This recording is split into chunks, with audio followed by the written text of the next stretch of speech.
पर्वत श्याम रंग है जी। ये विष्णु पर्वत है। विष्णु पर्वत है भैया। इधर आप देखोगे ये गौरवर्ण है, ये ब्रह्माचल पर्वत है। ये इसको ये मतलब यहाँ पर जब मक्खन खाया कृष्ण जी ने और जब इधर गैवर वन की तरफ जाने लगी तो यहाँ पर हाथ साफ किया अपना कृष्ण जी ने। हाँ, तो यहाँ पर कृष्ण जी का स्वयं हस्त चिन्ह है। ये बरसाना धाम राधा रानी की प्रेम भूमि है। गोवर्धन है वो निकुंज भूमि है। निकुंज भूमि। राधे दोस्तों, और अभी हम जो है बरसाना धाम में आ चुके हैं। और बरसाना धाम में एक जगह है सांकरी गली, यानी सांकरी खोर भी कहते हैं, सांकरी गली भी। तो अभी हम वहाँ पे आए हैं और जो थाना बरसाना है उसके सामने से ठीक गली है, ये इधर से हम आए हुए हैं। और जो यहाँ पे अभी सुबह सुबह का समय है तो जो भीड़ भाड़ बिल्कुल भी नहीं है। और आगे जो सांकरी खोर के नाम से बोर्ड लगा हुआ है, जो जहाँ पे जो श्री कृष्ण जी की जो बाल लीलाओं का मतलब बाल लीलाएँ करते थे, वहाँ पे सांकरी गली में जो माखन वगैरह खाते थे छीन के गोपियों से, वो हम आगे चलते हैं, आपको दिखाएंगे। आओ आगे आओ।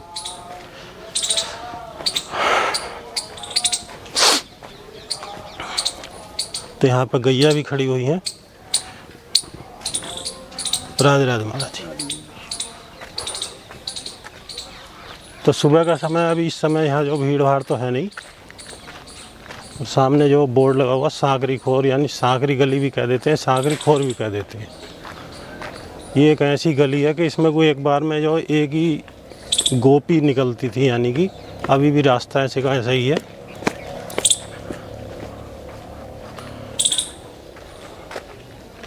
और यहाँ पे जो श्री कृष्ण जी के जो है मतलब हाथ का निशान भी है, वो भी हम आपको दिखाएंगे। तो ये सामने का जो ये सीन है, ये है सांकरी खोर का। ये यहाँ पे अभी चलें, आगे चलें। तो यहाँ पे जो एक बार में एक ही इसकी कुछ बनावट ही ऐसी, और यहाँ पे कुछ लिखा हुआ है, यहाँ पर पैर न रखें। यहाँ ये देखिए, यहाँ पे जो कुछ नमी वगैरह बनी हुई है, यहाँ पे जो है मटकी फोड़ी थी, ये मटकी फोड़ लीला यहीं पे हुई थी। ये है देखिए, इसमें से वास्तव में ही जो है दही जो जैसे उसकी आती है खुशबू, घी की दही की ऐसी खुशबू इसमें से आ रही है।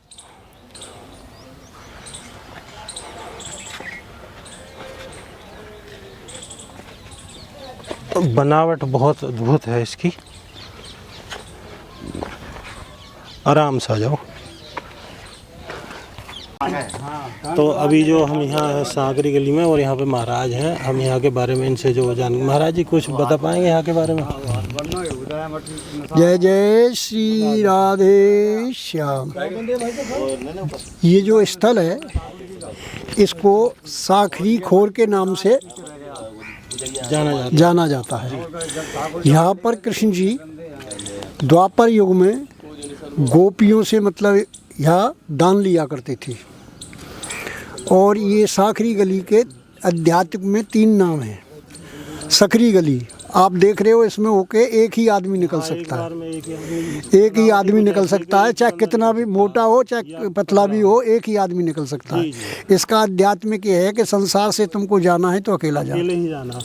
इसका आध्यात्मिक ये है सांकरी गली का। दूसरा इसका नाम है प्रेम गली। प्रेम गली अत सांकरी या में दोनों समाए। तो जब कृष्ण भगवान यहाँ पर गोपियों को मिल जाते थे और गोपियाँ अपने मक्खन को बेचने के लिए जाती थी, यहीं से निकल के जाती थी। पहले ब्रज के अंदर में यमुना जी की 5 धाराएं बहती थी जी। अब जैसे कलयुग आता जा रहा है तो यमुना जी समाप्त होती जा रही हैं। अब केवल एक वृंदावन के पास में धारा रही है, और जब घोर कलयुग आएगा तो वो भी समाप्त हो जाएगी। तो ये प्रेम गली है। गोपियाँ अपने मक्खन को बेच के घर चलाने के लिए मक्खन बेचने जाती थी, लेकिन कृष्ण जी यहाँ मिल जाते थे तो पूरा मक्खन उनको खिला देती थी, उनके ग्वाल वालों को, और मुस्कुराती हुई अपने घर चली जाती थी। और कृष्ण जी और कोई भी मतलब यह शिकायत नहीं करती थी कि हमारा पूरा मक्खन चला गया, हम बेचने जा रहे थे वो। हाँ, तो फिर दूसरे दिन भी और अच्छे से सजा के मटकी लाती थी, कन्हैया मिल जाए और हमारे मक्खन को खाए। हाँ, तो ये गोपियों का कृष्ण जी के प्रति प्रेम था।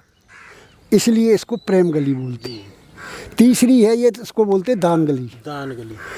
जब गोपियाँ मक्खन नहीं देती थी तो कृष्ण जी ज़बरदस्ती उनकी मटकी फोड़ देती थी और मटकी फोड़ करके उनके उसको मक्खन को सभी ग्वाल वालों को, बंदरों को, सबको दान कर देते थे। दान कर देते थे। वहाँ पे वो मटकी का है ना, जहाँ पर मतलब मटकी फोड़ के मक्खन गिरा था 5,500 वर्ष पहले, आज भी वहाँ मतलब ये है, आज भी वहाँ मक्खन की चिकनाई है और वहाँ से मक्खन की सुगंध भी आती है। हाँ, मैंने अभी सुना था। तो ये दान गली, इसलिए दान गली का आध्यात्मिक ये है कि दान करने से एक तो अपना मन मतलब ये है कि प्रसन्न होता है, खुशी मिलती है। हाँ, किसी की कोई परेशानी में आपने उसकी मदद की और उसकी दुआ मिली और हमारी आत्मा को भी प्रसन्नता मिली। दूसरा दान का आध्यात्मिक ये है कि हमारे पूर्व जन्म का कोई भी मतलब अपराध है, कष्ट है, वो अगर दान पुण्य और भगवान का भजन करते हैं तो बिल्कुल नॉर्मल हो जाता है उसके माध्यम से। हाँ, वो शरीर को पूरा कष्टदायक ना हो करके बिल्कुल नॉर्मल हो जाता है। तीसरा ये है कि कोई गलत धन आ जाता है, अगर उसमें से दान कर देते हैं तो फिर वो अच्छे काम में लगता है, और अगर गलत दान को अगर उसको शुद्ध नहीं किया जाए तो वो मतलब ये भयंकर मतलब ये कष्ट भी देता है और चला भी जाता है। उसकी तो जैसे चोर ले गए उसको भी ले गए, उसके साथ में और ले गए, कोई भयंकर एक्सीडेंट हो गया, उसमें शरीर को भी कष्ट हुआ और वो भी चला गया। तो इसके ये 3 नाम इसके हैं। मतलब दान भी एक ऐसा माध्यम है कि जिसके जरिए से, तो इसलिए गोपियों के कल्याण के लिए कृष्ण जी जब नहीं देती थी मक्खन तो जबरदस्ती उनके मक्खन को दान करा देती थी। तो इसके 3 नाम है, सांकरी गली, प्रेम गली और दान गली। हाँ। तो महाराज ये जो पर्वत श्रृंखला, जो एक पर्वत इधर है, एक ये, इसमें कुछ ये बनी हुई है यहाँ पे बैठने की। देखो ये पर्वत श्याम रंग है जी, ये विष्णु पर्वत है। विष्णु पर्वत है इधर आप देखोगे ये गौरवर्ण है, ये ब्रह्माचल पर्वत है, ये इसको बोलते हैं बिलासगढ़ जी। इधर वाला जो ये सामने वाला बिलासगढ़, हाँ बिलासगढ़ है। बिलासगढ़ को जब राधा रानी की शादी हुई थी तो वृषभान बाबा ने वो कन्यादान में कृष्ण जी को दे दिया था। तो इस पे कृष्ण जी का अधिकार है, इस वाले पर्वत पर जो कृष्ण जी का अधिकार है। तो ये कृष्ण जी की ऊपर जो बैठक है वो कृष्ण जी की है। ये जो है सामने जो बैठक दिख रही है, कैमरा लगाओ, जो सामने जो बैठक है वहाँ ग्वाल वालों की और कृष्ण जी की बैठक, ग्वाल वालों की और कृष्ण जी की बैठक है। यहाँ पे बैठते हाँ, थे वो। इसके सामने इधर आप कैमरा लगाओ, जो बैठक है वो राधा रानी की और गोपियों की बैठक है। राधा रानी और गोपियों की बैठक है। यहाँ पर रोजाना अब भी राधा कृष्ण का मिलन होता है। वो अदृश्य है, वो दिव्य दृष्टि या भगवान की कृपा है, उसी को दर्शन होता है। वो तो कलयुग है, इसमें कहाँ भगवान के दर्शन। और ये जो सामने ये बैठक है ये मनसुखा की बैठक है। अच्छा, ये मनसुखा की बैठक। जब गोपियाँ मक्खन लेके आती थी तो सारे ग्वाल बाल और कृष्ण जी ऊपर छिप जाती थी और मनसुखा यहाँ बैठा रहता था।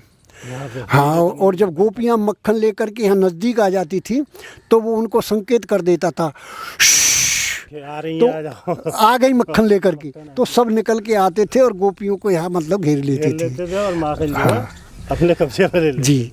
तो ये मतलब यहाँ पर जब मक्खन खाया कृष्ण जी ने और जब इधर गहवर वन की तरफ जाने लगी तो यहाँ पर हाथ साफ किया अपना कृष्ण जी ने। हाँ, तो यहाँ पर कृष्ण जी का स्वयं हस्त चिन्ह है।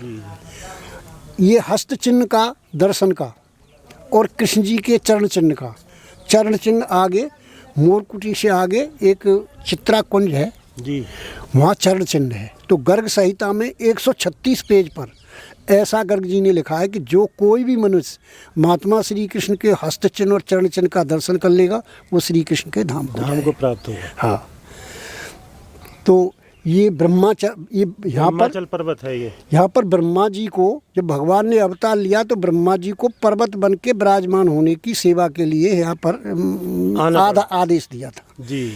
तो यहाँ पर ब्रह्मा जी के जैसे 4 सिर हैं, ऐसे ही इस पर्वत के 4 स्थल हैं।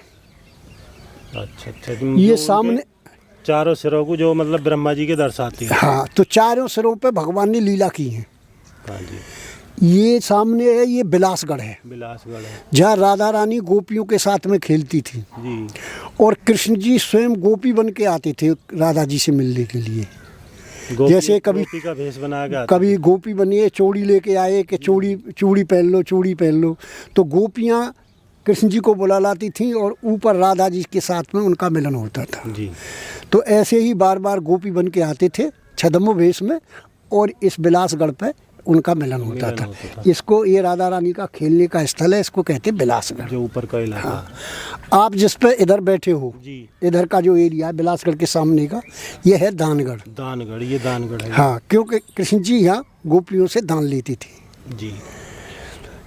आगे है आप गहबर वन है, गहबर वन में से गहबर वन के ऊपर है वो है मानगढ़। मानगढ़ जो मान मंदिर है, जहाँ राधा रानी जी मान करके बैठ गई थी। जी। मान करके बैठ गई, इसलिए उस स्थल का नाम पड़ गया मानगढ़। और जहाँ राधा रानी का मंदिर है वो है भानगढ़, वहाँ वृषभान जी का घर था। तो ये चारों ही मतलब ब्रह्मा जी को आनंद देने के लिए भगवान ने यहाँ पर मतलब लीला की है जी। और ये बरसाना धाम राधा रानी की प्रेम भूमि है जी।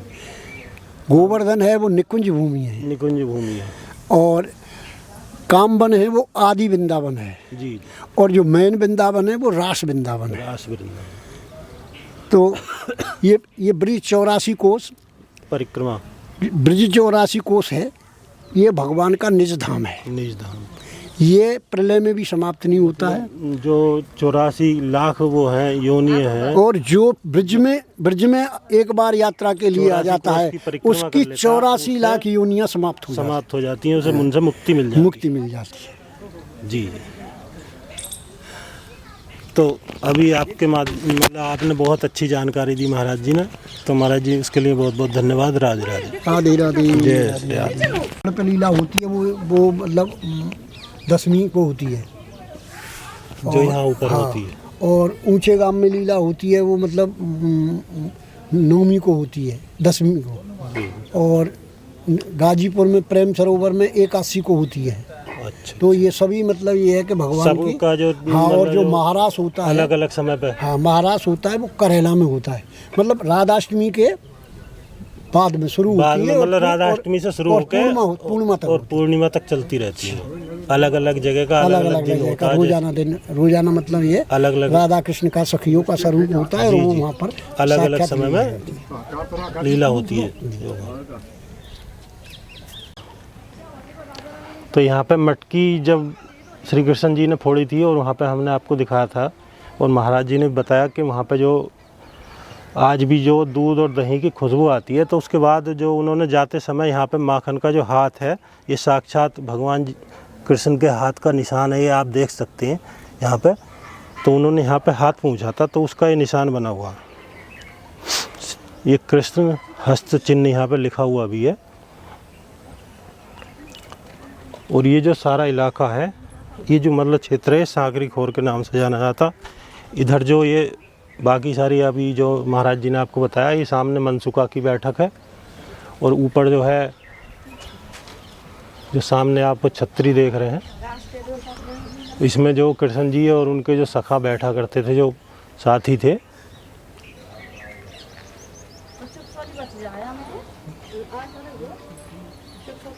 तो दोस्तों हमने आपको सांकरी खोर की जो यानी कि जो सांकरी गली है उसके दर्शन भी कराए और उसकी जो मतलब यहाँ की जो प्राचीनतम मान्यता है वो भी, उसकी भी सारी जानकारी आपको दी। तो ये जो सांकरी खोर है इसका वीडियो आपको कैसा लगा आप कमेंट के माध्यम से हमें बता सकते हैं। और हम वीडियो को लाइक कर लें और हमारे चैनल को सब्सक्राइब कर लें ताकि जो आगे की यहाँ की ब्रज क्षेत्र की और जो धार्मिक वीडियो आपके लिए सबसे पहले मिले। वीडियो देखने के लिए बहुत बहुत धन्यवाद।